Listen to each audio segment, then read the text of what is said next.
Hello and welcome back to another video. My name is Kizzy and today I'm going to be talking about my favourite books of all time. Specifically in the fantasy genre, but I think that does stem to pretty much of all time.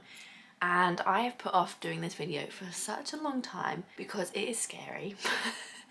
Like just like, I don't know. I feel like I've missed something or that they're going to change. So this is not like they will be of all time. There's different books that I still love. When I think of all time, what are your favourite books? These are the ones that spring to mind and the ones that I would maybe say to someone if they ask me that question, which I hate. I hate when people ask that question because it's so much pressure. It's a pressure I can't deal with most of the time and I can't pick one. I just can't. These are the books that I think are my all-time favourite. Specifically in the genre of fantasy, they are mainly adult fantasy as well. There is only one YA fantasy, so I think I might do another video that focuses more on YA. I also put off this video because I feel like it's really predictable. I feel like if you watch my videos at all, I talk about these books all the time, even if it's just like a brief passing comment. I feel like it is predictable, so that's why I haven't done it. We're gonna do it anyway because I think it's nice to like document it, and then maybe like in a year time or 2 years time I'll look back and see if it's changed. The first book is one that is actually in the middle of a series, and you won't be surprised if you've seen my recent wrap-ups or reading vlogs or anything, and that is Oathbringer by Brandon Sanderson. This is the third book in the Stormlight Archive series, which is his biggest series. He is a massive epic fantasy writer and he does lots of different series as well. Like I think he has a middle grade series and he has a YA series that is more science fiction based than it is fantasy based. But his biggest kind of thing that I suppose that he is known for is his Cosmere, which has 1, 2, 3, 4 at the moment. I think it is 4 different kind of worlds within it that are all interconnected in very slight ways at the moment. I think it does get more expansive as he puts more books out. But he has Elantris, which is a standalone, a trilogy, which is the Mistborn. There's also a second trilogy that is later on but in the same world. And then he has Warbreaker, which is another standalone, and then he has his Stormlight Archive, which will be his biggest fantasy. It's going to be 10 books long. There's only 4 books out at the moment, but this is just, out of all of his books, out of all the adult fantasy that I've read, I think this is one of my favourite books. And I'm sorry you have to read 2 more to get there, or potentially 7 more if you want to read it in like the Cosmere order, which I would recommend reading Warbreaker before you read this one in particular. So sorry about that, but this is just, it's just an incredible book. He is a mastermind. He's just incredible. If I was going to do my favourite series, I'll probably do that in another video, but that will be Mistborn and for different reasons. But this just has like the characters. I just loved all the characters. I just wanted to see how all of their storylines were going, which is quite difficult to pull off in a multiple perspective book. Like you tend to think of just like one character storyline that you want to follow more. But this, I was invested in all of them. I loved the little side characters as well. It was just, and it was funny, it was serious when it needed to be, but there was humour when it was like just the best. And I just really loved it. He is amazing at endings. They're just always so dramatic and just like a lot of the time they turn things on their heads. I don't know if this one was particularly shocking, as in like the end of the Mistborn trilogy, you're just like, what? But this one was just like so dramatic and just, I just loved it. I just loved it. I did a reading vlog of it and you can see how my reaction is, but for this book I was literally like, when it got to the end I was cheering, literally cheering them on in my room. I was like, I was getting anxious because I thought it was all gonna go wrong. I was just had so many emotions and like it just stirred a lot. It just made me like, I wasn't just sitting there like, which you do with a lot of books. Like even if you are semi enjoying them, you don't really have like a visceral physical reaction to them, whereas this I did, and it's massive. I do like a big book. So the next book is another one that you probably won't be surprised about, especially if you watched last week's video, but that is the Starless Sea by Erin Morgenstern. This is from the same author as The Night Circus. This one is a beautiful edition. It's got that, and then it's got a blue cover with like bees, keys and swords, which is very present in the book in weird ways. You think that might be a weird combination. It is a weird combination. It is a weird book. This is a totally magical, strangely compiled book. It is kind of an urban fantasy or a portal fantasy perhaps, where we meet a character who, when he was younger, he looked at this door in this wall that just seemed to magically appear and he decided not to go through it. And he's kind of always had it in the back of his mind that he thinks maybe he should have gone through it. And then when he's at university, I think studying games design, he goes to the library and he finds a book and he just starts reading it, and he discovers that it's all about him and about him in the past when he didn't open this book. And you might think, well, someone maybe just observed it, he maybe told that story and they just wrote it in a book.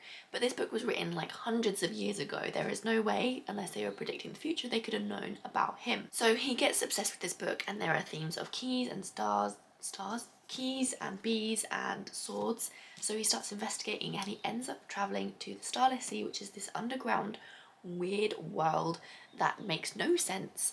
And you follow quite a few storylines as well that just don't seem like they make sense at all. Like, this follows a lot of storylines, but it's the same world, it's chronological, you know, and it's going in a direction. This, you have no idea what direction it's going in, so if you don't like those kind of books, then it would not be for you. But it does all pull together at the end, and I think the way it does, I just loved seeing it all pieced together. And I just remember being in my room being like, this is such a good book. So I loved it. And not only is it beautiful, the back's even beautiful. Like, I mean, it's just a work of art, this book. And I just loved it, and I want to reread it again because I feel like it is something that you will read over and over and pick up different things every time. I haven't tested that theory, but I feel like it is. The next book again is one that you're not going to be surprised about because I talk about it all the time. Like, if I have to give an example of a good fantasy book or compare a fantasy book to something, it is this book, and that is The Six of Crows by Leigh Bardugo, and I just love it. I have the special edition, the Waterstones, I think, special edition. I don't know if you could get it anywhere else, but it has got these red sprayed edges, and at the back it has character art for all of the characters. So you've got Kaz, Inej, Nina, I say Matthias, but I'm not sure if it's Matthias, Jesper and Wylan. They're the main 6 crows. Yes, this is obviously along with her other trilogy being made into a Netflix series, which I'm so excited about. The pictures look amazing. But this one in particular follows 6 characters who are kind of in the criminal underworld, and they get paid to break into this really high-tech prison. And it's just, the characters in this, like, the storyline is good. I like the storyline. I love a heist kind of idea, breakout kind of idea, people coming together, but it is the characters that you read this for. They are just so good. Like, there's like romances, there's funny people, they're all kind of funny, but they're like, they're little kind of nuanced bantery bits in them that just like make you smile. Like, it just makes you smile when these characters get together, which they are for the majority of the book. And you obviously have like the deep dark broody one, you have the super cool girl who can climb up walls with sticky shoes. You have Nina, who's just powerful. You have Matthias, who's a bit of a, like, he doesn't know what's good for him basically, but it's very endearing. And you have Wylan and Jesper, which have like, I just love them two together. And it's just a great book. It's just a great book. It is a duology, so there is a second book in the series, but this book in particular is my favourite and one that I have reread and still thoroughly enjoyed it, which is shocking, like, not shocking for me, but rare. I never tend to enjoy books the second time around, I don't know why, it's just not how I roll. But I just loved it. It's a great book, and if you haven't tried it, I feel like it is overhyped. Not overhyped because I love it, but it is hyped up a lot in BookTube, Instagram, that kind of world, and a lot of people rave about it. And if you've tried the first trilogy and you didn't enjoy it as much, definitely give this a go because I think it's so much better. Like, you'd hope it's like a 4th book, not a first book, so you'd hope she has genuine improvement, but I think this is just leaps and bounds improvement. I think it's just great, and I would recommend. Obviously I'd recommend because it's my favourite book. So the next book I have is another first in a series. This is fully out, it is a trilogy, and that is The City of Brass. It is the first book I ever tabbed just because there was so many lines and information, and just her writing style was just so good that I just wanted to tab pretty much everything. And she just has fascinating characters. It's an incredible world. It begins in Cairo with this girl who kind of swindles people for their money. She sits and tells them illnesses, they come to her, she tells them what's wrong with them and that what they have to do, and she kind of like gets them out of town so she can go and rob their houses, basically, I think is what it is. That is a very small part of the book. You are quickly transported to this magical world that she didn't know existed, she didn't know that she was part of, and that is the City of Brass. It is separated into factions, and each faction has different, I think they're all Jinn, I could be wrong. I think they're all Jinn, and they each have different powers. So you have like water ones, fire ones, we have humans as well, and they're seen as that kind of like the second class citizens. They're not very well appreciated in the world, and she is both part of the human and the Jinn, so she's kind of towing this line, and she's trying to bring them together but also reorientate herself in this new political world that is highly dangerous territory for her. There's a lot of stuff going on with her background that she didn't know, like her family, her mum, and all that kind of stuff. And there's just magic going on, and there's just so much goodness and world building and storyline and plot and characters and friendships and just so much goodness stuff in this book that it is just, I loved it. And I just struggle to see what you couldn't like. Some people don't like it. I don't get it. I don't get it personally. But I love this. It's just an incredible fantasy. If you're someone that's looking for kind of a adult fantasy and you mainly read YA fantasy, you find adult fantasy a bit daunting, this I think is a good point to start, because you've got the complex world building, but it is presented in a way that is understandable, and it just kind of flows a little bit more like a YA book than some adult fantasy does. But I mean, I don't think there's that big a difference between the two genres. I think they're becoming increasingly closer, but there does tend to be just a more complex world building in adult fantasy, and this has definitely got that, but in a way that I think is good for an introductory kind of dip your toe in the water. I just loved it. I loved it. So the last book I have is one that I read a very long time ago. It was one of the first, I say that, about 5 different books, but I think it was one of the first books that I read in the fantasy genre. It was definitely the first Laini Taylor book that I read. I've read one of the books in her other series, but I haven't read the rest of it. And this is a duology. This is Strange the Dreamer. This is another one that I think if you didn't like the Starless Sea, I'm not sure you would like this one. Not because it's as nonsensical, it doesn't have that element to it, but it does. It's a slow burner. It is incredibly slow. You have to have the patience to read a big chunk of it before it starts coming together, before you kind of become, I don't know, deeply invested in the characters. I did become, so there's fluff in the air. That's how old this book is. Fluffy. I did become invested in it quite early on. I did enjoy the main character. He lives in this world where I think he's in an orphanage. He is an orphan, and there is this kind of folklore mythology about this forgotten city. I can't remember what the city's called, and all he's done as a little child is dream of going there, and that's what he wants to do.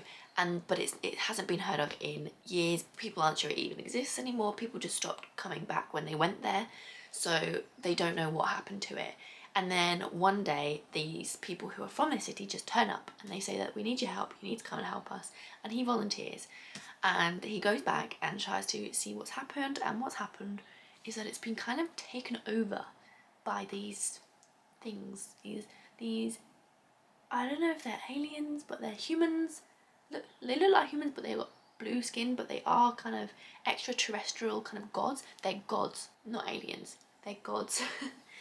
Or they see themselves as gods, and they were taken over, and then suddenly it just stopped. I don't know. It's kind of complex. I'm not doing a very good job, but it is about basically Strange and this girl who is one of these gods, and their kind of relationship building, and it's just a great story, and I loved it. The second book in the duology was strange. It was strange because it kind of came out of nowhere. Like, you have 2 storylines. You have this strange storyline that continues on from this, and then you have another one that you think, how is that relevant, for a very long time. And it just kind of, it was a bit of a strange duology, like a strange continuation. I wonder if this would have been better as a standalone perhaps, but I still did enjoy it. It just didn't kind of mesh for me, the second series. But I don't know, I haven't read this in a very long time, so I would like to reread the duology and see whether or not my opinion has changed. It might have, but at the moment it still stands as one of my favourites, and I have it in an Illuminate edition. So I got the duology in the Illuminate edition, and this one has gold sprayed edges and the other one has silver, and they're just so beautiful. Weep. That's it. Oh, I just remembered. So the city is called Weep because one day the name of the city just evaporated from everyone's mind. It just got wiped. And so they've come up with this name, Weep, for it because they can't remember what it was actually called.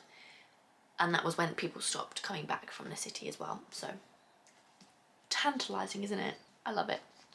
So there we have 5 of my favourite books of all time. You probably expected most of these books, I'm not gonna lie, but I hope if you haven't, they've maybe encouraged you to maybe pick one up or just have a little delve into the fantasy world if you haven't in a long time, because these are all incredible books that I would highly recommend, especially if they're your taste. What am I going on about? But anyway, thank you again for watching. I hope you enjoyed this video. If you did, please give it a like. If you would like to see more videos, then please subscribe to my channel. That would be amazing. And I will hopefully see you in the next video very soon.